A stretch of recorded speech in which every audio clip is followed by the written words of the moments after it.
Good day, loves. Welcome to this moment and welcome back to the Holistic Freedom Secrets podcast. Yes, this is episode 111. And if you don't know who I am, welcome, love. I'm Coach Tensi, and this is. I'm Coach Soul. And we are Ufulu Child. Ufulu means freedom. And that is what this podcast is all about, exploring the 5-pronged holistic healing system that we have created called the Freedom Five to get freedom seekers, working mamas, closer to consistency in holistic health, truth seeking and self-discovery, fulfillment. Yes, yes indeed. Um, so today is Thursday, so that means it's Move Day, and we have a quick episode today, but we're going to be talking all things move. So what does it mean to move? So, Move Day encompasses two main categories. One is moving your biological vessel, right? Is stretching, it's yoga, it's breathing intentionally, right? Breath work, it's playing a sport, it's Intentional movement. working out, fitness. It's hiking and biking and doing adventure. It's moving your vessel. So that's the first one. And that's very, very, very important for, in terms of daily routine and daily habit forming reasons, mainly because it's the most free anti-aging practice that you can do. Other than fasting, because you don't have to buy no special equipment for fasting either. Right. But it's movement, and there's no movement that's inherently bad for your body, right? There are movements that are misaligned with what you can do. There are movements that are too advanced for you at this time, but there are no bad movements like for a human body to do. Okay, all movement is good movement. Of course, you can hyperextend. You can do things that are you can damage yourself, but the general rule is outside of extreme examples, there's no movement that's bad for the body. And what makes movement good is the benefits that you get from it. Again, it's anti-aging. It helps is with blood circulation. Yeah, it's what makes your blood vessels and capillaries and the little tiny blood vessels that take the oxygen in your blood everywhere work optimally. It makes your heart work optimally. When you sweat, it opens up your detox pathways. Yep. So you it releases stress, release toxins and waste. And yes. Yeah. And not only sweat, but it also increases metabolism. Movement. It's a mood upper. It's an upper for your mood. Movement is so. Movement is so very, very important, and that's the biological moving this vessel here is the first category. The second category of Move Day is in action taking. So a lot of us have passions. All of us have some sort of passions. We have interests in moving forward an agenda that we think or feel will be good for human beings, right? Grand Rising, Cynthia, what up? Good day, love.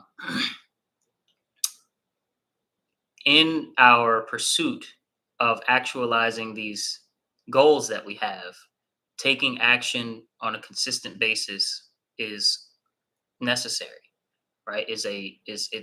Basically it's a prerequisite. I mean, some people get lucky and as soon as they start, they get real traction behind what they're doing. But most people, you have to be consistent for Rhythmia says 10 years. You have to be consistent for some very, very super duper crazy long time before you get real traction and real momentum behind your goal and an actualization of your goal. And that's why we emphasize, taking action as the second category of our concept of moving. And if you've like been around the river bend years back when we first came up with the Freedom Five, the second component was all about the breath. So breathing hard and like tapping into gratitude.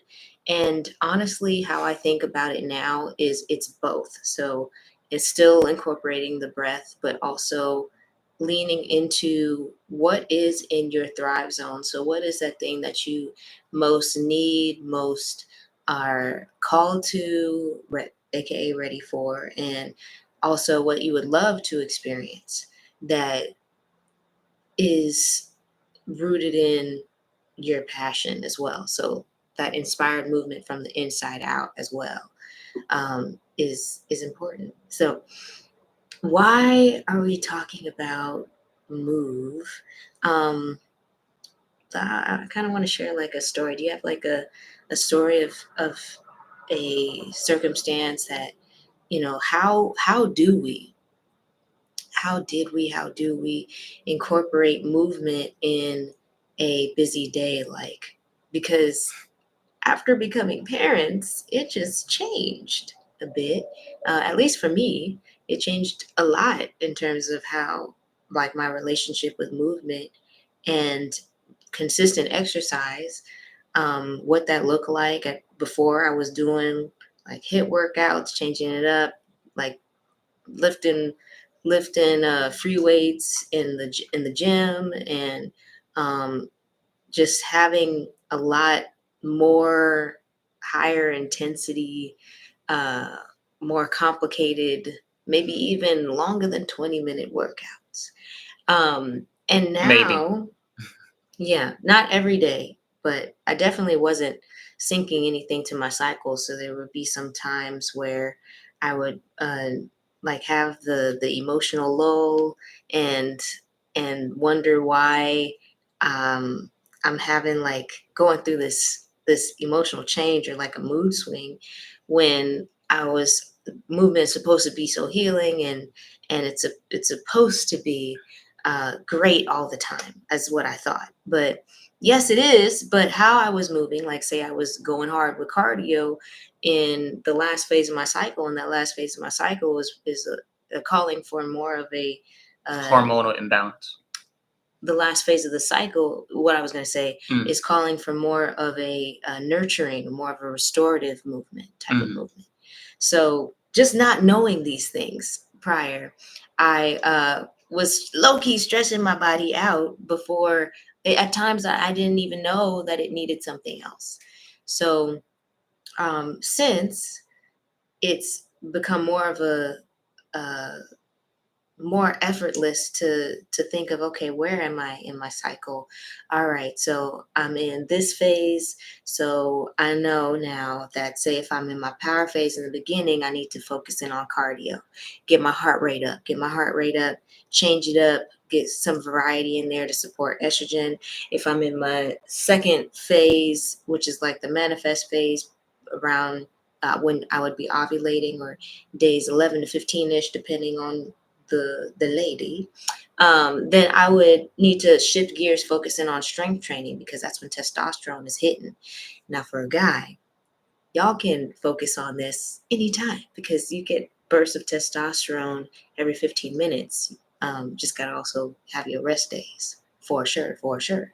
And then if I'm in my second power phase right after that manifestation phase for about 3 or 4-ish days, then I got to get back into cardio. And then last but not least, the nurture phase, the last 10-ish days before my cycle begins again, really nourishing the body. So this was the learning curve that really helped a whole lot to know about.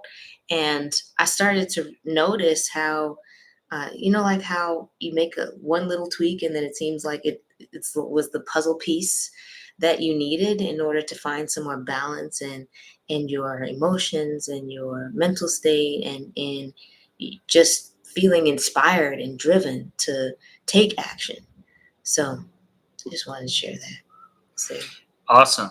Awesome. And then just real quickly, some strats for all of you listeners out there, are to incorporate movement into your morning or evening routine in some way, shape, or form. So if it's evening routine based, we highly suggest looking into things that you can do with the whole family, whether that's walks, games, or structured, like actual movement activities that you just do with the whole family.